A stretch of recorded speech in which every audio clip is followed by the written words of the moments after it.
I still remember the exact moment the war began, standing barefoot in my driveway on a sticky July morning, the sun already pressing down like it had something to prove, mailbox door creaking open in my hand, and there was this thick, official-looking beige envelope from the Cypress Grove Homeowners Association Architectural Review Committee, addressed to me, Nathan Reeves, in that sterile font they always use when they want you to feel small before you even read the first line.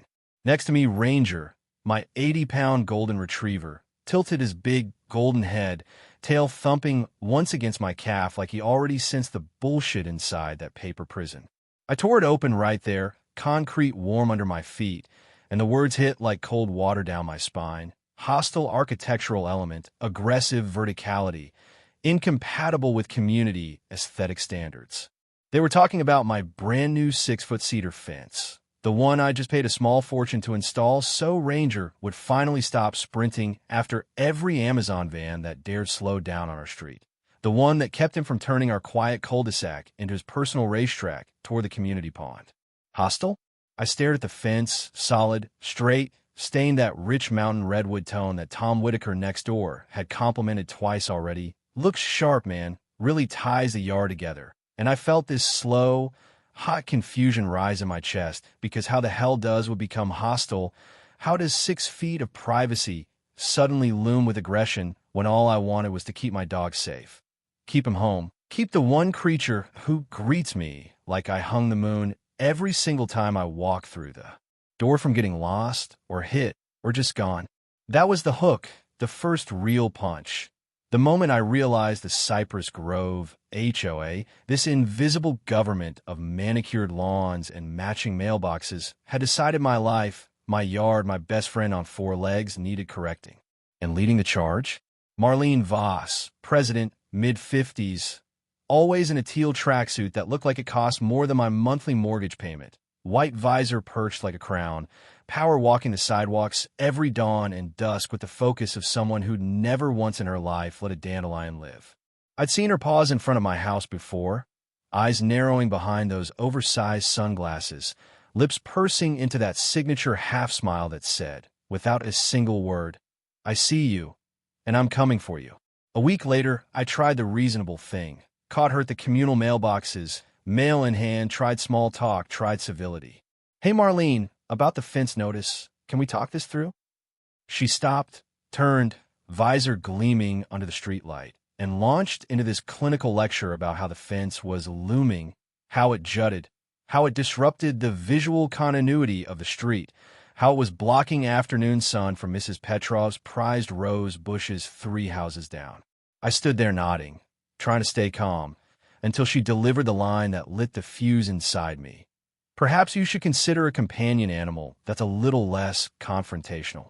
She said it sweetly, almost kindly, like she was offering parenting advice, but the insult landed square on Ranger, my goofy, tail-wagging, people-loving, zero-malice golden boy who'd never met a stranger he didn't try to French kiss. My hands clenched around the envelopes, so hard the paper tore. I didn't yell. I just looked at her, really looked, and something cold and clear settled in my gut. This wasn't about a fence anymore. This was personal. And if they were going to weaponize vague, slippery rules against me, then fine. I'd learned to speak their language better than they ever could. That night, I dragged the 300-page Cypress Grove Covenants, Conditions, and Restrictions binder onto the kitchen table, Ranger snoring at my feet, and started reading like my life depended on it. Hours blurred. Coffee went cold. And then I found it. Section 9.4, buried in the natural planting subsection. No height restrictions, no setback requirements, no approval needed for vegetation that qualifies as landscaping enhancement. Trees, shrubs, flowers, anything rooted in soil was fair game. The HOA could micromanage every nail, every paint chip, every damn garden gnome, but they couldn't touch a plant. Not legally. Not yet. I closed the binder slowly, heart thumping with the kind of dangerous hope you feel when you realize the bully handed you the one weapon they're afraid of. I whispered to Ranger, still half asleep, "Buddy, we're going to war with flowers." Next morning, I called Sal Ramirez, the most no-nonsense landscaper in 3 counties. Guy who once told a client his backyard needed less Pinterest, more reality. I explained the mission. A 60-foot-long raised garden bed, 3 feet high, built directly along the inside of the fence line, filled to bursting, planted with something that would grow fast, grow tall, and grow loud. Sal listened without interrupting, then just said, sunflowers. Mammoth gray stripe. They'll hit 12 feet easy. You want a statement? I grinned so hard my face hurt. I want a monument. We broke ground the following weekend. Marlene appeared on schedule, visor, tracksuit, clipboard, watching from across the street like a general surveying enemy lines. She didn't say anything at first, just observed, but I could feel the calculation behind those lenses. We poured premium mushroom compost, aged manure, peat moss, the good stuff, until the bed looked like a chocolate cake you could dive into. Installed drip irrigation, so precise it could probably vote. Then came the seeds, hundreds of them, dropped in neat rows, covered, watered, prayed over in the way only desperate men pray over dirt. The first green spears pushed through in 7 days. 2 weeks later, they were waist-high. 3 weeks, and they were taller than me, thick green stalks swaying like soldiers coming to attention. By month's end, that 60-foot stretch had vanished. My once hostile cedar fence completely swallowed by a living wall of sunflowers, leaves the size of dinner plates, buds already heavy and promising. And the best part?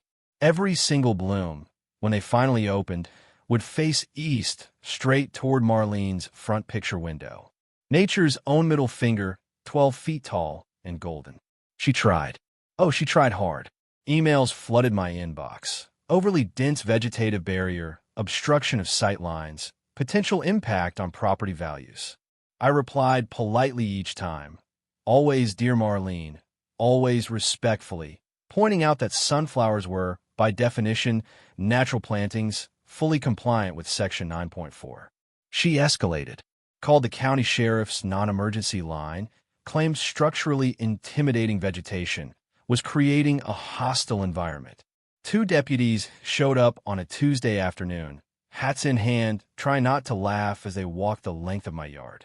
One of them, a guy about my age with a mustache that screamed, "I've seen everything," looked at the towering green wall, then at me, then back at the flowers.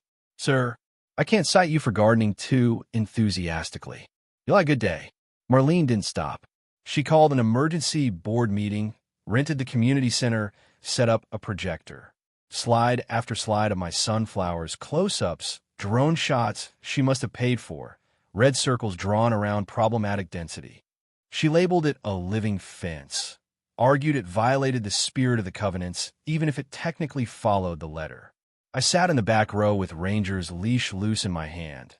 He behaved like a perfect gentleman, chin on my knee, oblivious to the drama. When my turn came, I stood calm, voice steady, and simply read Section 9.4 aloud, word for word, then sat back down. Tom Whitaker stood next and deadpanned. "Honestly, those sunflowers are prettier than that rock garden you put in last year, Marlene. At least they don't collect cat poop." The room erupted, half laughter, half gasps. Motion to fine me failed. Motion to declare the planting a nuisance failed. Marlene's PowerPoint clicked off. She left without a word. The flowers kept growing. 10 feet. 11. 12. Hundreds of dinner plate blooms tracking the sun every day, every single one aimed like golden spotlights at her house. Kids on the block started calling it the Sunflower Fortress. Neighbors took selfies. Ranger loved trotting along the base, sniffing the stalks like he was inspecting his new kingdom. For the first time in months, I felt like I could breathe in my own yard. Then came the final move, the one I didn't see coming because I thought we'd already won. Marlene filed a health and safety complaint. The excessive vegetative mass was allegedly attracting rodents, promoting mold, creating an unacceptable biological hazard. The board, desperate to save face, hired a crew to cut the entire row down. I got the call at 7:15 a.m., Sal on the other end, furious. They showed up with chainsaws, man. I told them straight. This is an agricultural crop now. You harvest sunflower heads for seed. That's produce. They touch it. It's destruction of private agricultural goods. They backed off so fast you'd think I pulled a gun. The crew left. The flowers stayed. Fall arrived. The stalks dried. heavy heads drooping with literal pounds of seeds. I harvested over 50 pounds, roasted some, gave bags to every neighbor who'd ever smiled at Ranger, sent one anonymously to Mrs. Petrov with a note that read, "For your roses." The board, in a last-ditch effort to look like they'd accomplished something, passed an emergency amendment. Maximum plant height 8 feet, effective next season.